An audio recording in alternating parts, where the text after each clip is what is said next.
പാർവതി, ഒരു മാതാവ് തന്റെ കർത്തവ്യങ്ങളെയും അവളുടെ സന്താനങ്ങളോടുള്ള ഉത്തരവാദിത്വങ്ങളെയും നിർവഹിക്കേണ്ടത് അനിവാര്യം തന്നെയാണ്. പാർവതി, നാം ജഗത് പിതാവാണ്, ഭവതി ജഗത് മാതാവുമാണ്. ഒരു മാതാവിന് തന്റെ വ്യക്തിപരമായ ധർമ്മം പാലിക്കുന്നത് അവളുടെ മാതൃധർമ്മം പാലിക്കുന്നതിനേക്കാൾ കൂടുതൽ മഹത്വമേറിയതാണ്. മാതാവ് കേവലം ജനനി മാത്രമല്ല, മറിച്ച് അവരുടെ സംരക്ഷകയും കൂടിയാണ്. തന്റെ സന്താനത്തിന്റെ കഷ്ടതയോട് വിമുഖത കാണിക്കുവാൻ കഴിയുന്നു.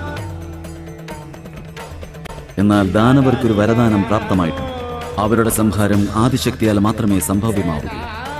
നാം ഭൗതിക ഇച്ഛയ്ക്ക് വിരുദ്ധമായി ഒരു കാര്യവും ചെയ്യുവാൻ വിവശയാക്കുകയില്ല പാർവതി. ഈ സമസ്ത പ്രപഞ്ചത്തെയും ഈ വിവരം അറിയിക്കേണ്ടതാണ്.